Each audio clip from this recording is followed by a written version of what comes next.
where I went, so I only can say like I had to leave for a little bit, and then I returned back shortly. I was in the vicinity because I can't even say where I was, but I returned. So I was there, and then all this stuff was going on in the afternoon. I left the vicinity, and then I went to Tonsler Park, where I think another part is that is often missed. It's on my Instagram. There were a group of young brothers, Dream Diamonds, in 89 Till. They gave away about 200 book bags and school supplies at Tonsler Park at the same time. Right. So even in the midst of this melee where all these crazy people are doing all this crazy stuff, these alt-right white supremacists and these racists are chanting all these things about a mile away at the traditional African-American park, Tonsler Park. These brothers were giving away school supplies. And you brought that up on CNN too. Yeah. People were there at the same time. And the brothers from the neighborhood were standing at the top of the park, protecting the park, making sure that everyone was safe and sound. And I think that shows Charlottesville. Like, even in the midst of adversity, we take care of our own. And I thought that was like one of the dopest things that I've ever seen, man. I bet they didn't take to that park. Nah, they didn't come to the park, man. They didn't come to the park. They did try to go to. They did try to go to one of the. They tried to go to one of the public housing sites, like Friendship Court, and they were shooed away rather fast, and they didn't return. So that was kind of that. You keep telling them this ain't the '60s no more, man. Not in that regard. People ain't just sitting back taking. Nah, this is not your grandfather's or your grandmother's Charlottesville. Like, yo, we are. And also, I kind of got to be remiss. Like, I have to stop saying that also. And even I hear the comments like, this ain't the '60s. Yeah, I was with Reverend Jackson the other day, and we spent a lot of time together. And I was with Andrew Young earlier in the summer in New Orleans. And yo, he would say times are very similar now to as they were then. It was a lot of people who stood up and spoke out and like fought back. But there were a lot of people who didn't. And I think, like for real, a lot of us like to think that we're woke because we may say something on social media or something. But I can tell you, it's a lot of people who be coming at me still like, dang, Wes, you're just causing a lot of trouble.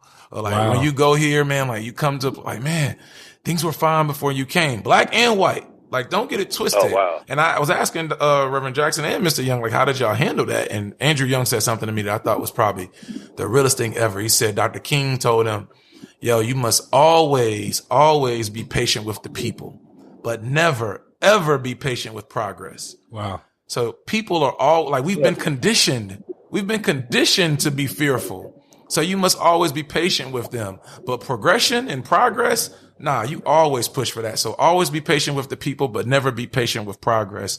And Jesse Jackson was telling me, some similar stuff last weekend. Like, we were together for a long time, like pretty much all day last Sunday. And like, even when they would go to certain places, he was like, people get it twisted. Like, even after Martin led the Montgomery bus boycott, even after like he did all this stuff for civil rights, they ran him out of that church in Montgomery. Like, leave, Martin, you too radical.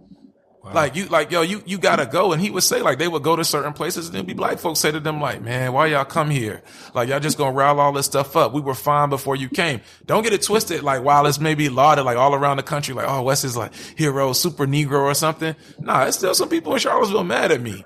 Like, dang, man, it was fine. Like, before you came, man, we never thought about no statue. Like, we never, like, their eyes can't quite see it. Now, there's a whole lot of support, and I think the support definitely, like, by far outweighs the negativity. Right. But there's still a lot of us who don't quite get it. Sorry, brother. Go ahead. What I said is going to take someone strong. I got a question though. Yeah. Yes, sir. I got a question. Yes, sir.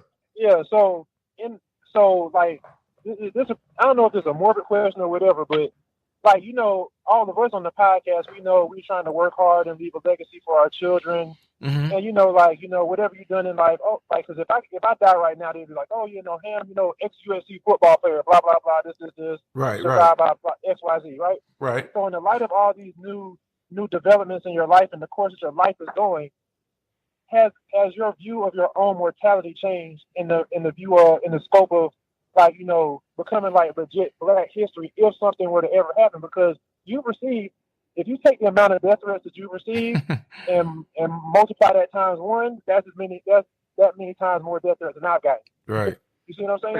So, right. That's a good question, because you have kind of when you step into that role, and I think that's what a lot of those Black people that you're talking about with Martin and probably with you as well, It's when you step into that role that you put a target on your back, and those people don't want to put a target on their back. They just want to live. They just like, look, like I'm living good. I'm living good enough. I don't have to deal with. I'm living good enough. Right. I've been dealing with racism my entire life.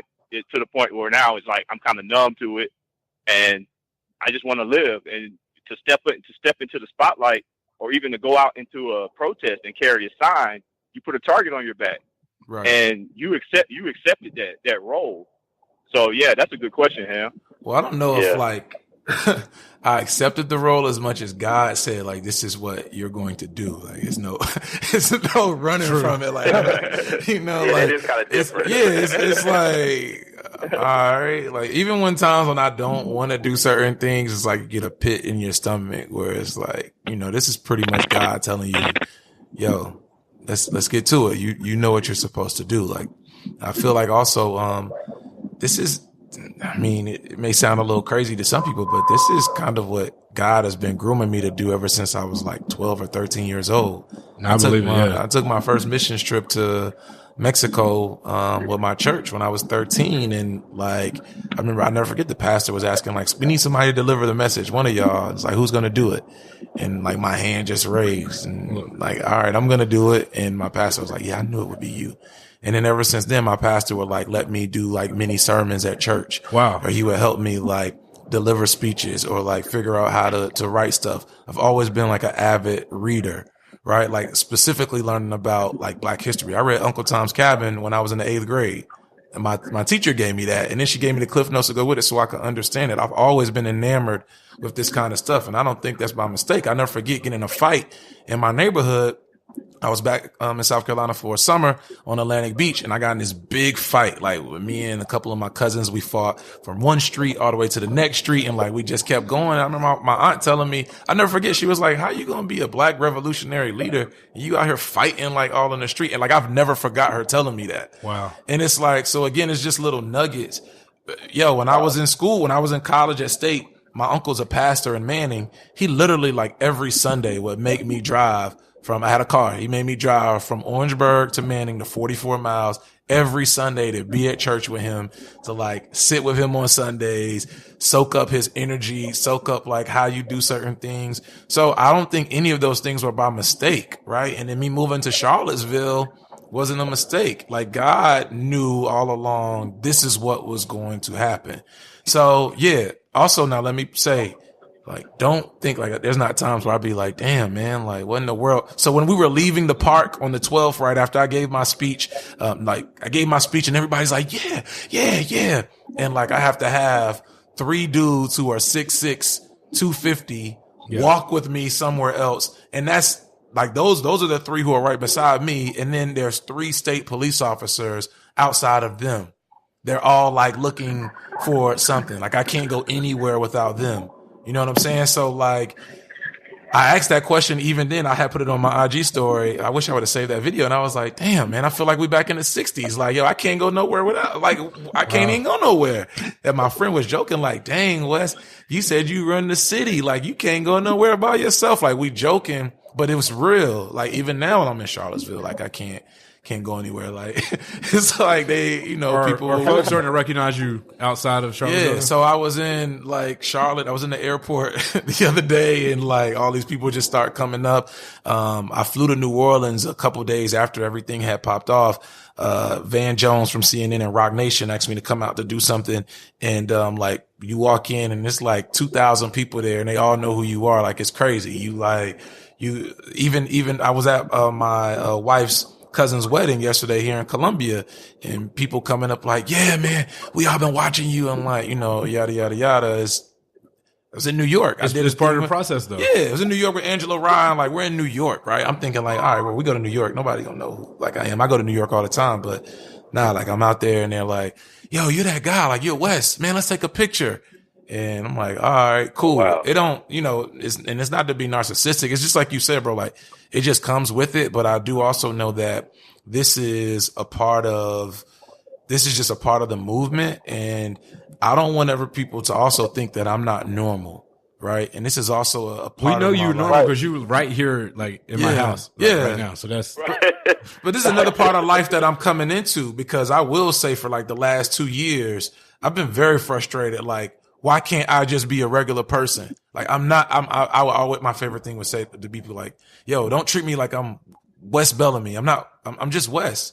Like, I'm just regular Wes. Yo, I like to play basketball. I still play in the men's league at the park in the hood in Charlottesville. Like, I got into it with somebody on the court. They're like, yo, you supposed to be Wes. I'm like, yo, we're playing basketball. Right. Like, I'm gonna foul you. Yeah, like, yo, whatever. But I do have to understand, like, yo, you're not just Wes. You're not. Hey, do activists have groupies? Yeah, I don't know, man. I don't know. I have one, my wife. I have my wife who I love. I mean, he was a new activist. This is true. He already had to deal with that. Hey, listen, though. I do have a question, though. Yes, sir. So let's talk about Angela Rye. Let's talk about Angela Rye. How was it to sit down with Angela Rye? Angela's cool, man. Like, yo, she looked cool. Yeah, man. Angela's cool.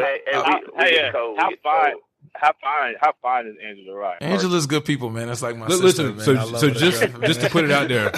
Good answer. On the scale from 1 to plead the fifth. My wife knows that she like my celebrity crush. That's woke Bay. That's woke Bay for you. Woke Bay. So, did you get any special instructions from your wife before you met with her? Nah, man. Don't look her in the eyes. My wife isn't like that. And also, like, my wife is one of the most beautiful women that I've ever met in my life. So I don't be tripping. When we go somewhere, my wife is normally the one it used to bug me out. My wife will always get stopped by white people and she'd be like, your skin, like, are you from like Africa? Are you from Ethiopia or something? So like, I'm very, very pleased with my wife. Like, I know I got something real good at home and I ain't trying to mess that up. But, yeah, Angela's cool, man. Angela's real cool. You know, she's, light, bright. She's smart. She's funny. And she stays snapping. That's what I love. Yo, she go. And her and Bacardi together. Yeah. I love it. Yeah. Angela is, and what you see on TV, like, yo, that's her. Like, she's real cool, man. And you'll be surprised, man. A lot of these cats they're all just like us, people, man. Yeah. They all regular people and they're real cool. Angela, we was popping jokes, kicking it. Even during the podcast, like she was shocking me. I thought she was going to be, she was like, nah, she with the shits, like whatever. You know what I'm saying? So I got a lot of love for sis, man. She's been a big help too. That's what's up. Shout out to Angela Rye. Yeah, shout out to Angela. Yeah. Creek, I know you chomping at the bit, bro. Go ahead and get in there.